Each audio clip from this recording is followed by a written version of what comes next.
That when the battle that's going on within us comes out in our relationship with others, isn't this the picture of marriage? You put two selfish sinners together for life, the result is not 100% peace and harmony every moment of every day. And maybe for somebody in here, I don't know. But I remember when Heather and I were living in New Orleans, there was a preacher who would come to preach at the seminary, and I'd been asked to take him and his wife out to eat. So Heather and I took them out to eat, had a great evening. This is a guy who'd pastored for many, many years, an older couple, just sweet as they can be. We were driving back to the seminary to drop them off where they were staying, and the guy is sitting next to me in the front of the car. Wives are in the back seat, and he says to me, "David, have you ever seen Heather in a bad mood?" It's kind of a weird question. And so I just kind of started laughing. It's like, maybe once or twice. Just kind of trying to make light of the question. And there was no laughing going on in the car, though. And it was really awkward silence. And then he said, his name was Charles, he said to his wife, Edna Sue, he said, "Edna Sue, I don't think I've ever seen you in a bad mood." And Edna Sue said, "Well, thank you, Charles." Total silence in the car.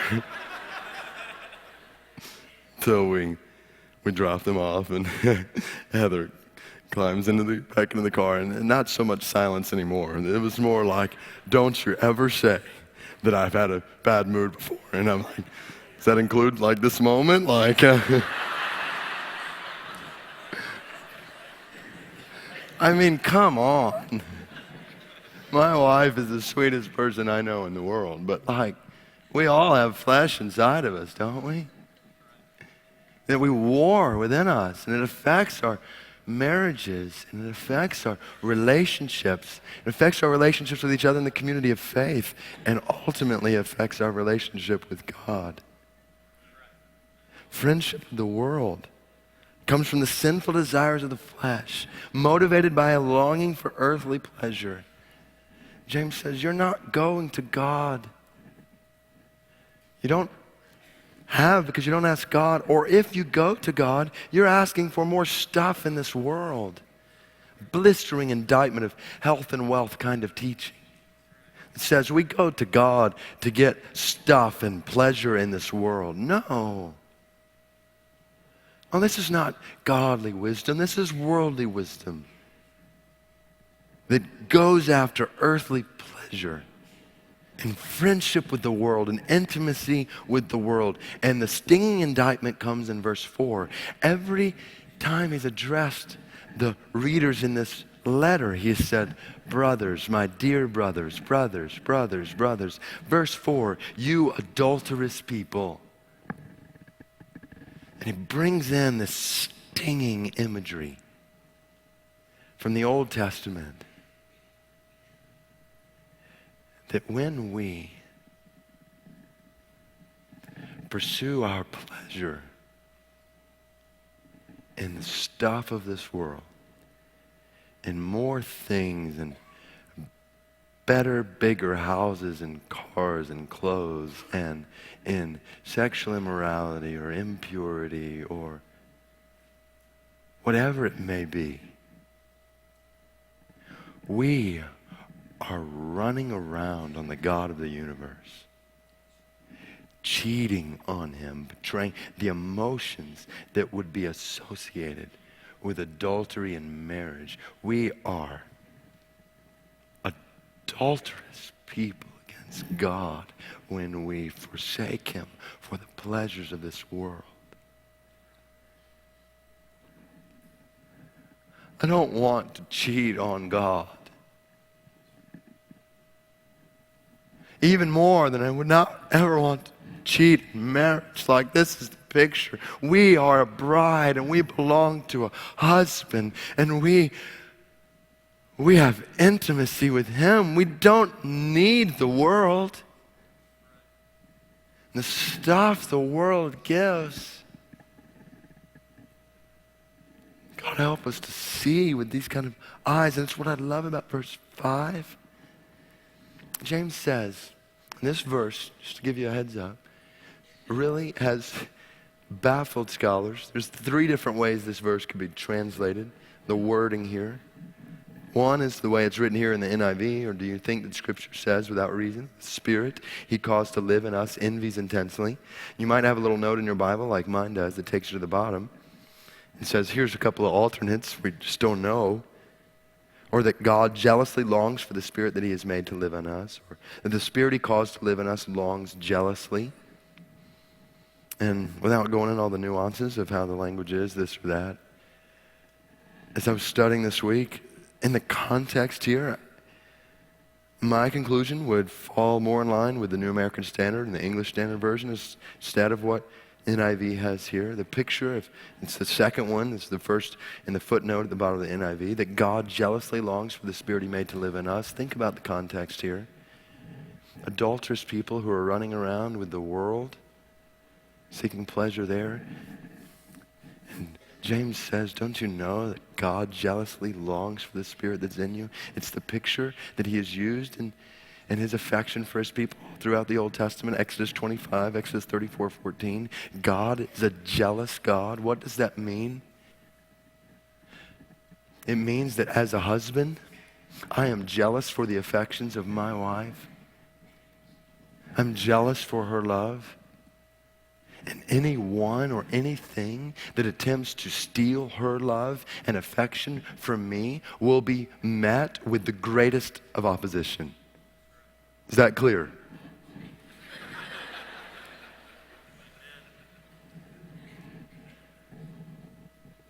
In the same way, in a much greater way, the God of the universe is so jealous for, desiring of your affection and love, that anything which threatens to steal that love or affection from your life in this world will be met with divine force.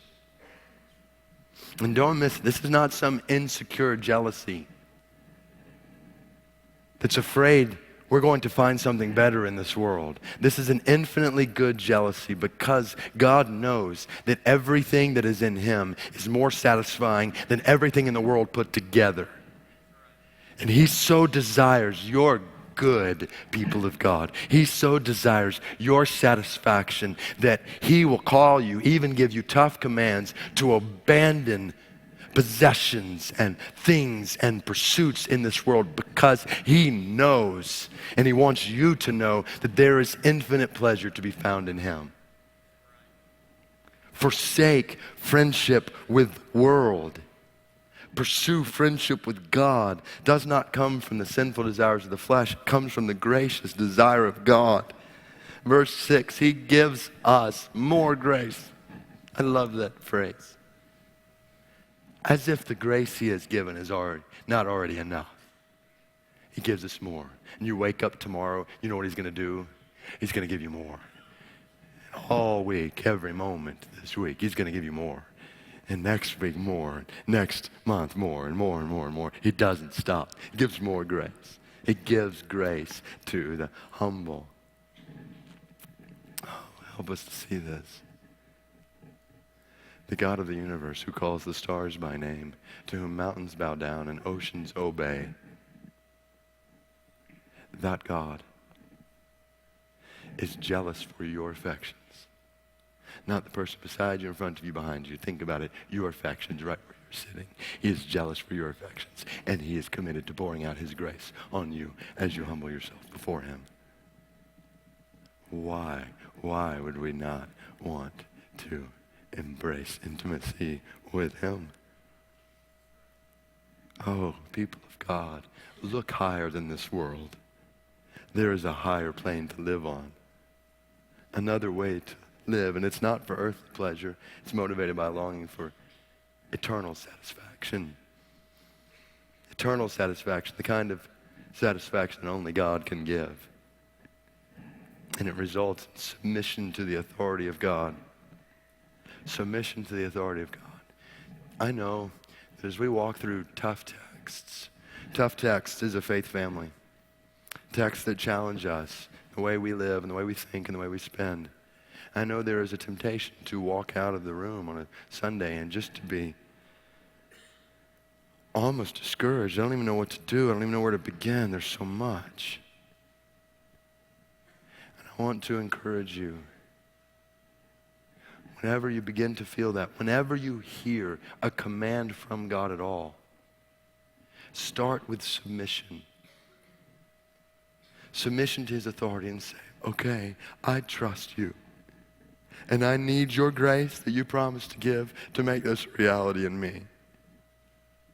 And what Augustine said is true. What God demands, God gives. What a great truth. So submit to him. How do you submit to him? You want to grow in intimacy with God? There's 9 commands he gives following that. Summed them up in a few that are here. We'll fly through them. Do you want to grow in intimacy with God, brother or sister, this morning? Do you want to grow in intimacy with God? Do this. Number 1, resist the devil forcefully. Stop resisting God and start resisting the devil. You realize how we switch that. Especially when we hear tough commands and commands that go against the grain of our lives and our culture. We resist God on those and we embrace the devil. Don't do it. When we are tempted to go to this site on the internet, we resist God and we embrace the devil. Don't do it. Resist the devil. He will flee. When you're tempted to look, when you're tempted to speak, when you're tempted to act, to spend, to whatever it is, tempted to anger, to worry, to whatever it is in your life, resist the devil, and child of God, he will flee from you. He will flee from you. Resist the devil forcefully, then seek God passionately. Oh, God, help us to feel the wonder of James 4:8. Come near to God, he will come near to you. Intimacy with God. As you resist the devil and you seek God, draw near to him. Pursue purity holistically. Wash your hands, you sinners, and purify your hearts, you double-minded. This is external and internal. Wash your hands, your lives, and wash your hearts, your thoughts, your mind, your desires, your motives. Inside out, be pure. Pursue purity holistically.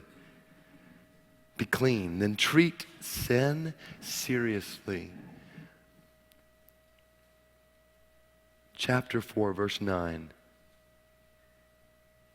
Grieve, mourn, and wail. Change your laughter to mourning and your joy to gloom. Is that depressing or what?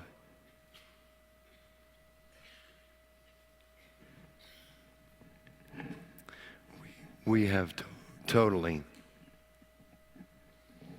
lost sight of the holy art of grieving over sin and mourning and wailing over sin.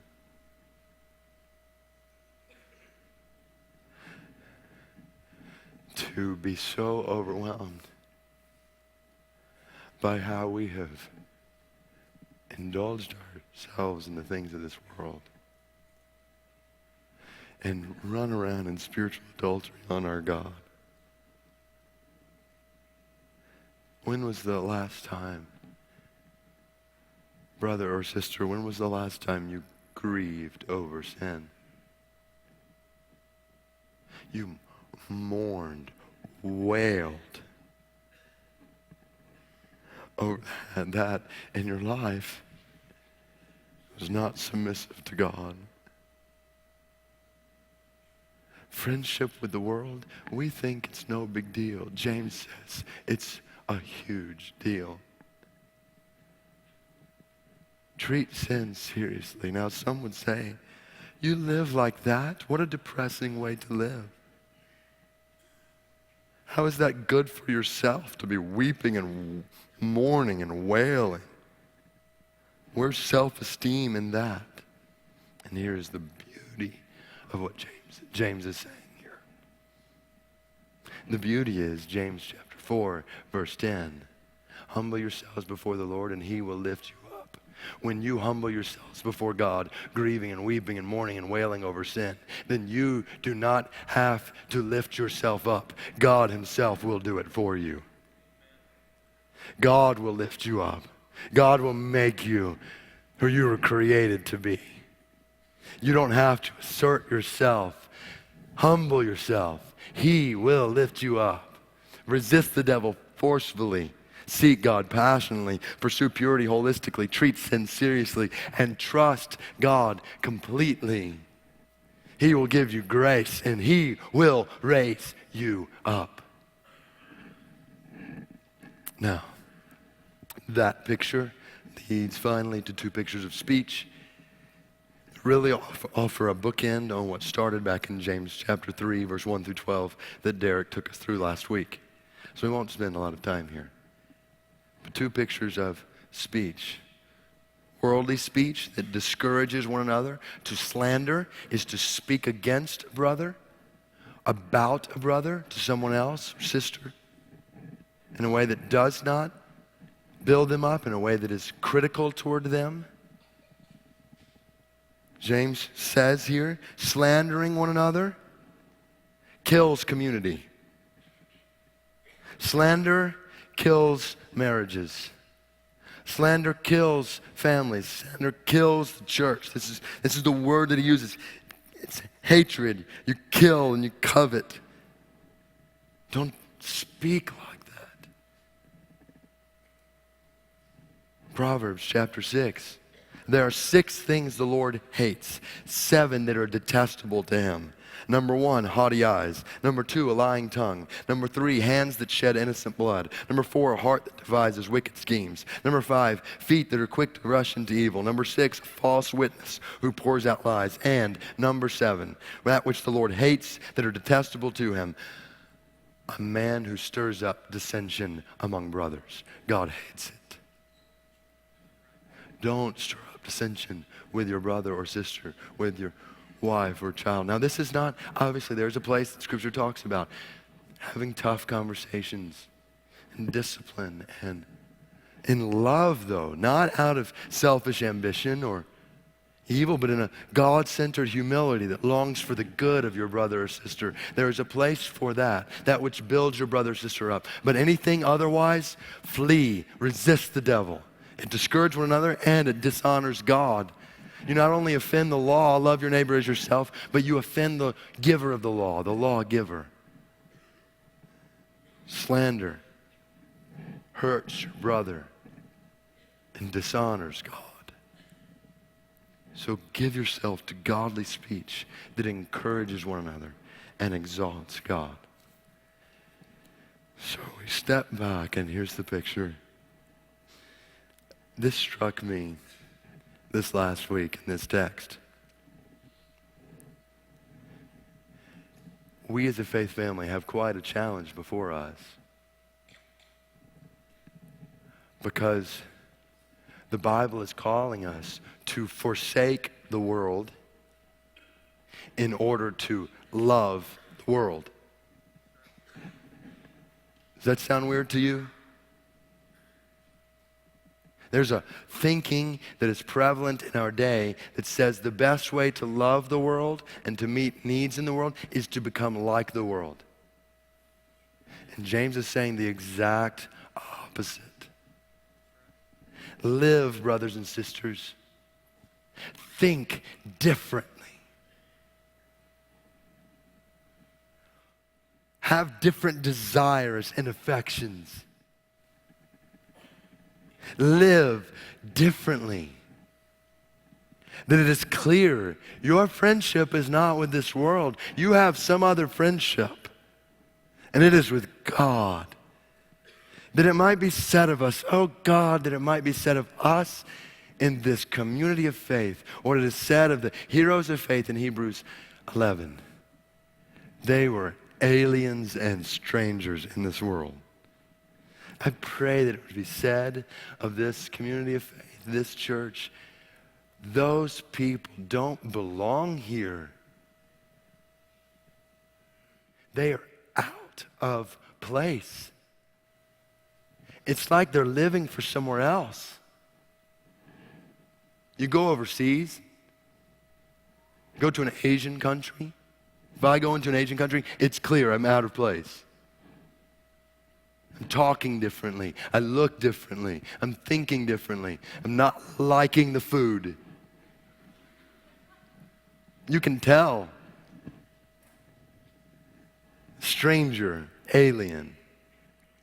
God raised up a church and a 280 culture that is thinking and living and working and spending and sacrificing so differently that the world might say they don't belong here, but in the same breath they would realize that they are seeing life and true satisfaction. And that in the process of forsaking the world, they are actually loving us and showing us there's another way. There's another way. And so that brings us to pray. Oh God, for the glory of Christ amidst urgent spiritual and physical need in the world, we submit our minds to you. Help us to think differently. We submit our hearts to you. Give us different desires, heavenly desires. We submit our voices to you. In the days to come, help us to speak at all times and in all ways, in ways that bring honor to you. And we submit our lives to you. We want intimacy with you, friendship with you, wisdom from you, and speech that exalts you. Here's what I want us to do. I want us to submit ourselves to God in response to this word. In the context of praying and singing as a community of faith, I want us to start by fixing our minds and our hearts all across this room on the glory and the greatness of God. If we're going to see the world rightly, we must first see God rightly. To see things from His grand, glorious perspective. And so, in light of speech that exalts God, I want to invite you to exalt God with your voices. Yesterday, all across this landscape, people stood and yelled for kids running around in a field, which, by the way, is not how I lost my voice. I want to invite you as the community of faith today to stand and declare the greatness of your God. To call out to Him, God, you are. God, we praise you for you are. God, we thank you for you are. And let's exalt Him. I want to invite you to stand with me now, all across this room, aloud. One at a time, one by one, all at a time, to cry out in prayer as a community of faith. God, you are. God, we exalt you for you are. God, we praise you. We thank you. You are, and let's exalt Him with our speech and fix our minds and our hearts on a God-centered way of living. I invite you now, begin exalting Him all across this room.